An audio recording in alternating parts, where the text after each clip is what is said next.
ప్రభు నామంలో మరొకసారి మనందరూ కూడా సజ్జలకిలో ఉంచి సాయంకాల సమయంలో ఈ రీతిగా కలుసుకోవడానికి ప్రభు ఇచ్చిన కృపను బట్టి దేవునికి ఎంతగానో కృతజ్ఞతలు చెల్లించే వారుగా ఉంటున్నాను. ప్రభు నామంలో మరొకసారి మీ అందరికి కూడా ప్రభు నామంలో వందనాలు తెలియజేస్తూ వస్తున్నాను. వాక్యంలో వెలుగే ముందు చిన్న ప్రార్థన చేసుకొని ముందుకు సాగం.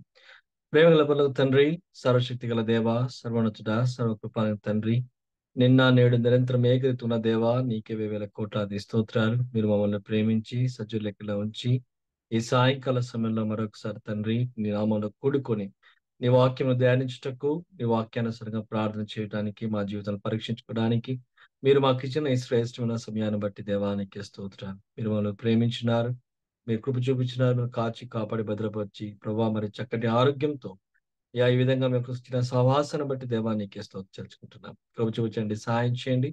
సమయాన్ని ఆశకరంగా, దీవెనకరంగా, మేలుకరంగా మార్చడం బట్టి మనకు ఉంచున్నాం. మరి నన్ను జ్ఞాపకం చేసుకుని తండ్రి మీ సెలవు చట్టం నన్ను మరుగుపరిచి ధవల సింహాసనం నుంచి మీరే మాతో స్పష్టంగా మాట్లాడమని బ్రతిమాలకుంటున్నాం. ప్రతి అంధకార శక్తులు, చీకటి శక్తులు నన్ను యేసు క్రీస్తు పరిశుద్ధంలో బంధించి వేస్తుంది. సంపూర్ణమైన ఆత్మస్వాదం దయచేయండి. సమయాన్ని ఆశకరంగా, దీర్ఘంగా, మేలుకరంగా మార్చడం బ్రతిమాలకొచ్చు. సమస్తమైన మాఘనత ప్రభావాలు మీకు ఆరోపిస్తాం. నన్ను యేసు క్రీస్తు అతి పరిశుద్ధ నామములో ప్రార్థించి సమర్పించుకుంటున్నాం తండ్రి, ఆమేన్. ఈ సాయంకాల సమయంలో హెబ్రీయుల రాసిన పత్రిక 12వ అధ్యాయం మొదటి 1-2 వచనాలు చదువుకుందాం. హెబ్రీయుల రాసిన పత్రిక 12వ అధ్యాయము 1-2 వచనాలు చదువుకుందాం. ఇంత గొప్ప సాక్ష్య సమూహము మేఘవలె మనను ఆవరించినందున మనము కూడా ప్రతి భారమును సులువుగా చిక్కులో పెట్టు పాపమును విడిచిపెట్టి విశ్వాసమునకు కర్తయు దాన్ని కొనసాగించు వాడినైనా యేసు వైపు చూచుచు మన ఎదుట ఉంచబడిన పందెములో ఓపికతో పరిగెత్తుదాము.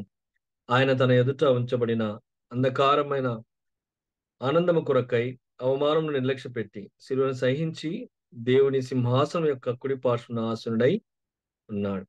అపోస్తలుడైన పౌలు హెబ్రీయుల సంఘానికి ఈ విధంగా ఈ యొక్క మాటలు రాస్తున్నవాడుగా ఉన్నాడు. ఇంత గొప్ప సాక్షి సమూహము మేఘం వల్లే మనల్ని ఆవరించినందున.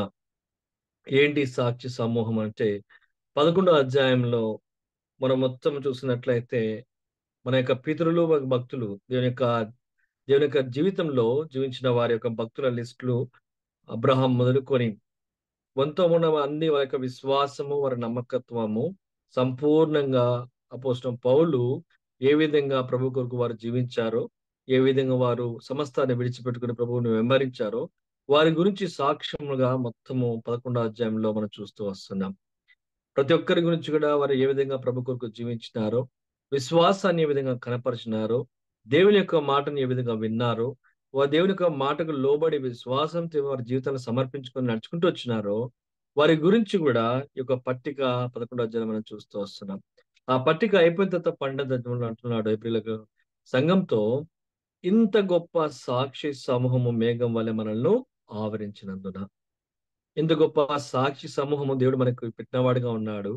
ఆ సాక్షి సమూహం చూసి మనం ఏ విధంగా జీవిస్తున్నాం, నిజంగా అటువంటి విశ్వాసంలో, అటువంటి నమ్మకంలో ప్రభు కొరకు మనము జీవించే వారిగా ఉంటున్నామా లేదా అని చెప్పి అపోస్తలుడైన పౌలు మనకు జ్ఞాపకం చేసేవాడుగా ఉంటున్నాడు.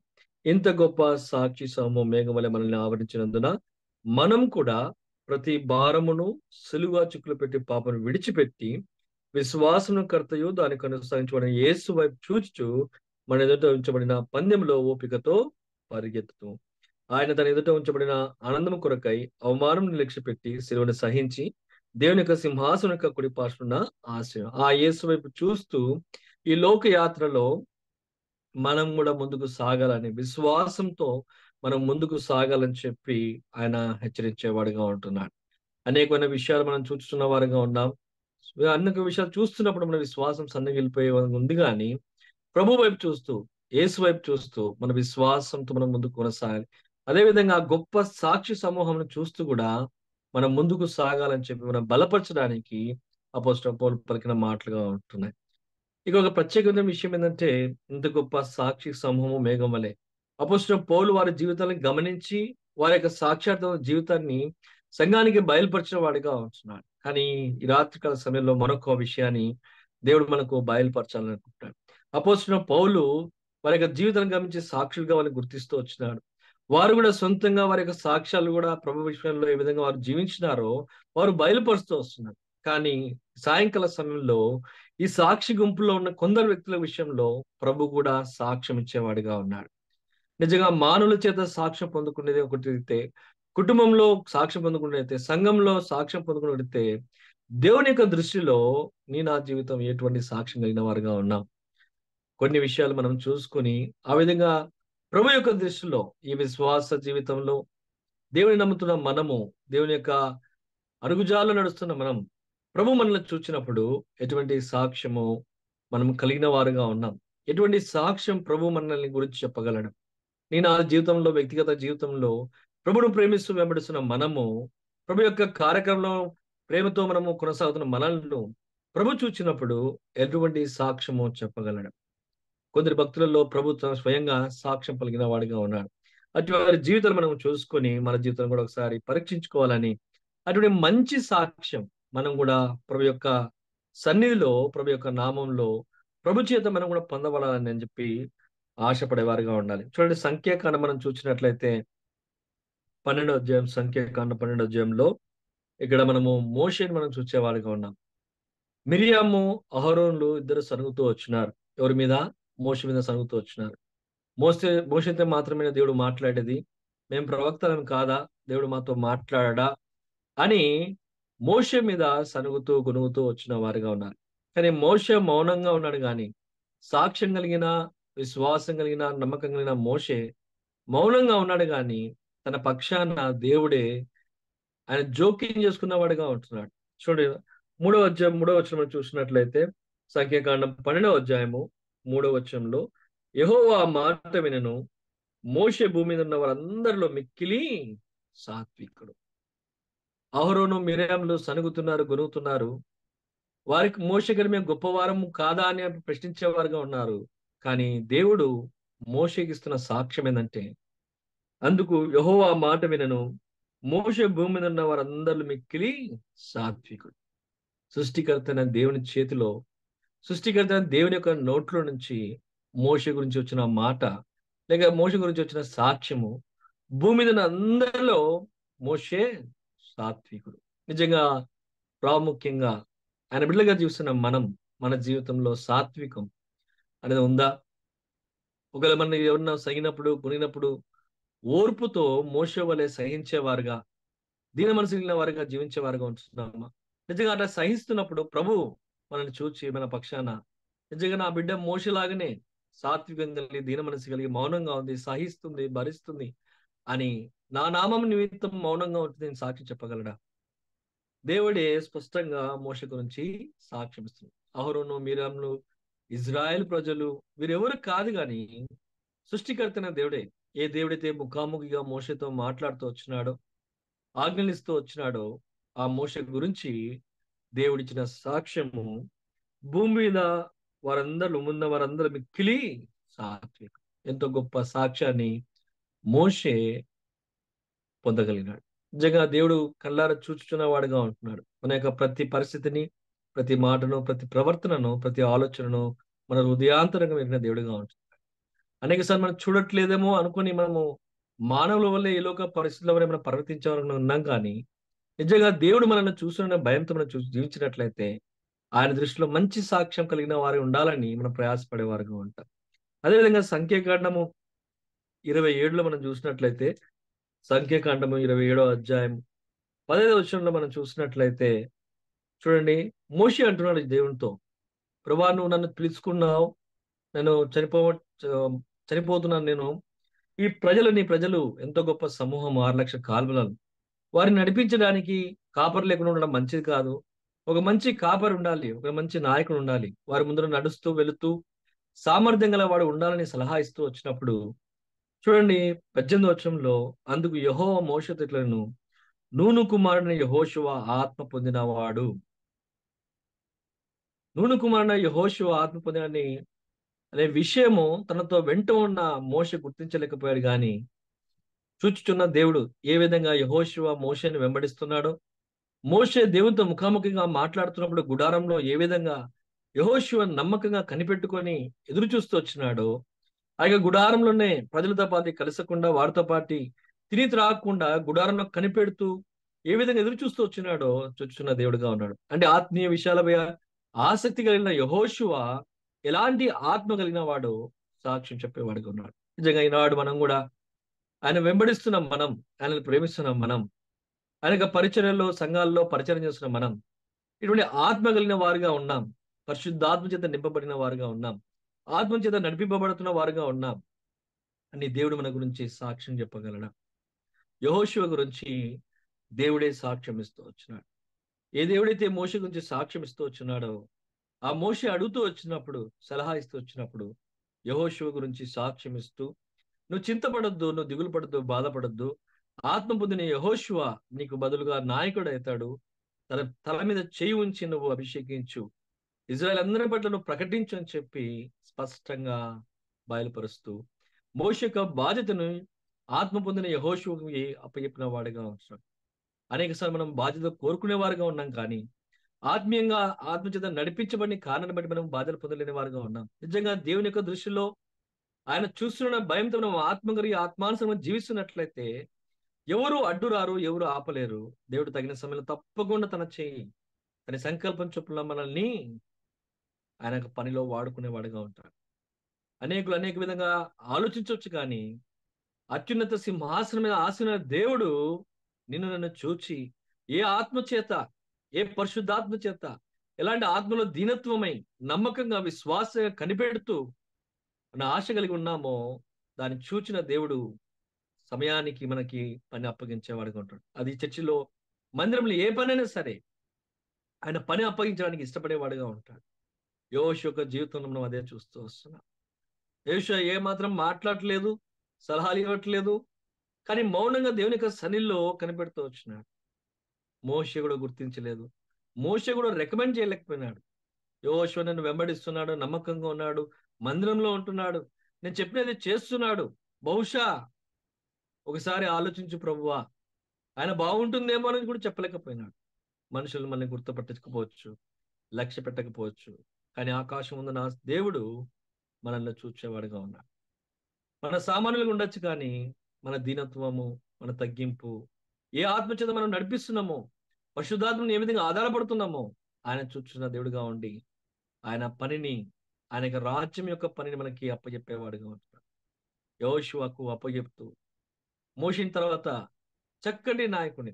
మోషే యొక్క జీవితంలో యుద్ధాలు లేవు గాని యెహోషువ జీవితంలో అనేకమైన యుద్ధాలు, కానీ దేవుడు తోడుగా ఉన్నాడు. తన ఆత్మచేత నడిపిస్తూ అనేకమైన విజయాలను పొందినవాడిగా మనం చూస్తూ వస్తున్నాం. నిజంగా ఇలాంటి సాక్ష్యం, ఫలానా వ్యక్తి, ఫలానా సహోదరి, ఫలానా సహోదరుడు ఆత్మచేత నింపబడినాడు, ఆత్మచేత నడిపింపబడుతున్నాడు, ఆత్మానుసారంగా వాక్యం బోధించగలుగుతున్నాడు, ఆత్మానుసారంగా మందిరాన్ని ప్రేమించగలుగుతున్నాడు, ఆత్మానుసారంగా తన ప్రజలతో, దేవుని యొక్క ప్రజలతో ప్రేమగా వ్యవహరిస్తున్నాడు. ఆయన చూసినప్పుడు దేవుని యొక్క వెలుగు, ఆత్మ యొక్క ఆ యొక్క అనుభూతి పొందగలిగిన సాక్ష్యం చెప్పేవారుగా ఉన్నారా? దేవుడు మనల్ని చూచినప్పుడు అలాంటి జీవితం మనం కలిగి ఉందా? మనం వ్యక్తిగతంగా ఒకసారి మనం ఆలోచించాం. మనుషులు చెప్పే సాక్ష్యం కాదు కానీ విశ్వాస జీవితంలో నిజంగా నన్ను సృజించిన నా దేవుడు, నన్ను చూచుచున్న నా దేవుడు నా గురించి ఎలాంటి సాక్ష్యం చెప్పబోతున్నాడు. చివరిగా మొదటి సమూయేలు గ్రంథం 12వ అధ్యాయం 13వ అధ్యాయంలో, మొదటి సమూయేలు గ్రంథము 13వ అధ్యాయం, మొదటి సమూయేలు గ్రంథం 13వ అధ్యాయంలో మనం చూసినట్లయితే దావీదుని గురించి ప్రభు మాట్లాడుతూ వచ్చిన మాట. ఆయన నా ఇష్టానుసారుడు, నా హృదయానుసారుడు. నా హృదయం ఏ విధంగా ఆలోచిస్తుందో, నా ప్రజల కోసం ఏ విధంగా ఆలోచిస్తుందో, నా ప్రజలకు కష్టాలు చూసి ఏది విధంగా కరిగిపోతుందో, వారి దుఃఖం చూసిన వారి బాధ చూసి ఏ విధంగా చెలించిపోతానో, నా హృదయం కలిగిన, నా మనసు కలిగిన, నా హృదయానుసారైన దావీదుని కనుగొన్నా అని చెప్తున్నాడు. సౌలును రాజుగా అభిషేకించిన తర్వాత దేవుని యొక్క మాటను ఉల్లంఘించిన కారణాన్ని బట్టి దుఃఖపడిన, సంతాపపడిన దేవుడు తన హృదయానుసరణ దావీదుని చూసి సంతోషించి, నా హృదయానుసరణ దావీదును రాజుగా అభిషేకం చేయని చెప్పి సమూయేలుతో చెప్తూ వస్తున్నాడు. నిజంగా భారము పని కాదు కానీ బాధ్యత కూడా అప్పచెప్పేవాడుగా ఉంటున్నాడు. ఆ యొక్క ఇజ్రాయేల్ ప్రజలను మేపడానికి, నడిపించడానికి, రాజుగా ఉండడానికి తన హృదయానుసారుడైన దావీదును కనుగొని, నా హృదయానుసారైన దావీదును అభిషేకించు. సమూయేలు ఎత్తును, వెడల్పును, అనుభవాన్ని, వారి యొక్క పనిని, వారి యొక్క సౌందర్యాన్ని, వారికి బాహ్య స్వరూపం చూస్తూ వచ్చినాడు. మనుషులు బాహ్య స్వరూపం చూసేవారికి ఉంటున్నాడు, కానీ దేవుడు హృదయాంతరంగా మెరిగిన వాడు. నీ నా హృదయం ఏ విధంగా ఉంది? దేవుడు అంటున్నాడు దావీదు విషయంలో, అది నా హృదయం లాగా ఉంది. నా హృదయం దావీదు యొక్క హృదయం ఒకటే. నా ప్రజలు ఇబ్బందులుంటే, బాధలుంటే, దుఃఖంలుంటే నేను ఏ విధంగా కుమిలిపోతానో, బాధపడతానో, ఏ విధంగా నేను చూడలేని స్థితిలో ఉంటానో దావీదు కూడా ఆ విధంగా ఉన్నాడు. ఏ విధంగా నా ప్రజల పక్షాన రోషంగా నిలబడుతున్నా దావీదు కూడా ఆ విధంగా రోషంగా ఉంటాడు. ఎంతో మంది విస్తారమైన ఇశ్రాయేలు ప్రజలు ఉన్నారు. కానీ గొల్లియాతు దగ్గర రోషంగా ఎవరు కూడా నిలబడలేకపోయినారు. కానీ దావీదు మాత్రం సైన్యంలోకి అధిపతిగా జీవంగల దేవుని నామంలో నేను యుద్ధం చేయడానికి వస్తున్నా అని చెప్పి రోషంగా, చిన్నవాడు, పొట్టివాడు, బాలుడైన దావీదు కూడా రోషంగా ప్రభు నామంలో నిలబడి, ఆయన నామం పక్షాన నిలబడి యుద్ధం చేసిన వాడిగా ఉన్నాడు. ఆయన ప్రజలు మరణిస్తున్నప్పుడు, బాధలు ఉన్నప్పుడు, దుఃఖాలు ఉన్నప్పుడు ఆయన కృంగిపోయిన వాడిగా ఉన్నాడు. ఆయన మందిరాన్ని ప్రేమించిన వాడిగా ఉన్నాడు. ఆయన నివాస స్థలంలో ప్రేమించిన వాడిగా ఉన్నాడు.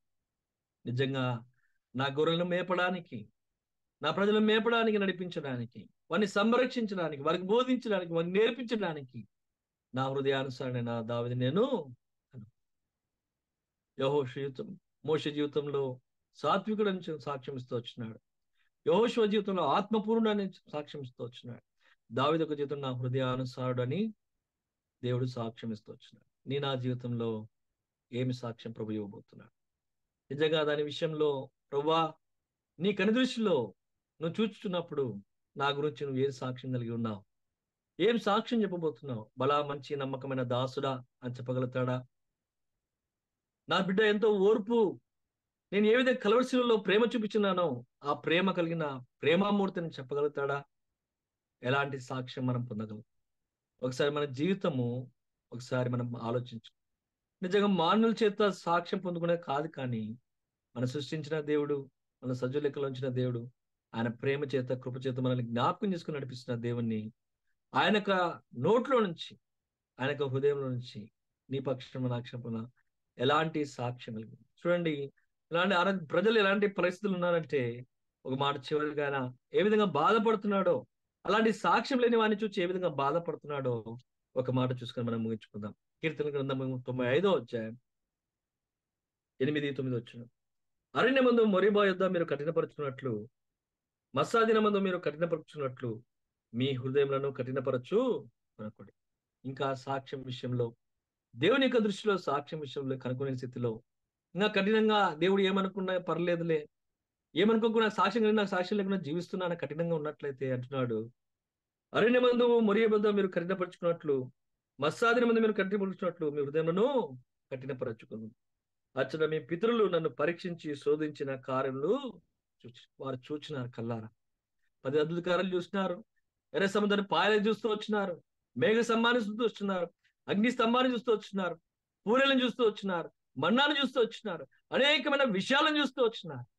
కానీ దేవుణ్ణి ఆనందపరచలేకపోయినా, దేవుని మాట వినలేకపోయినా, దేవుని యొక్క హృదయంలో నుంచి సాక్ష్యం లేని వారిగా చూస్తారు. వారి విషయంలో విసిగిపోయిన వాడిగా ఉన్నాడు. ప్రభు ప్రేమతో మనతో మాట్లాడుతున్నాడు. మీ పితరుల వల్ల మీకు జీవించదని నేను చూచినప్పుడు నేను ఆనందించేవాడిగా, సంతోషించేవాడిగా, బలా మంచి నమ్మకమైన దాసుడు అని చెప్పేలాగున మంచి సాక్ష్యం కలిగిన వారై ఉండాలని ప్రభు కోరుతున్నాడు. మన హృదయాలను మనం పరీక్షించుకుందాం. మన జీవితాన్ని మనం పరీక్షించుకుందాం. దేవుడు వెంబడిస్తున్న మనం, ఆ ప్రేమ స్వరూపైన దేవుణ్ణి వెంబడిస్తున్న మనం, ఆ గుణగణాలతో ఆయన సాక్ష్యం చెప్పేవాడిగా మన జీవితంలో ఉన్నాయో లేవో మనం పరీక్షించుకొని, ఒకవేళ ఆయనకి ఇష్టలుగా మనం లేకపోతే, ఇంకా మన హృదయం కఠినంగా ఉన్నట్లయితే, ఆయన విసిగించేవారుగా మనం ఉన్నట్లయితే క్షమాపణ కోరుకుని మంచి సాక్ష్యంతో ప్రభు యొక్క పిలుపును మనం కోరుకునే వారుగా ఉండాలని ప్రభు మనల్ని సిద్ధపరచును గాక.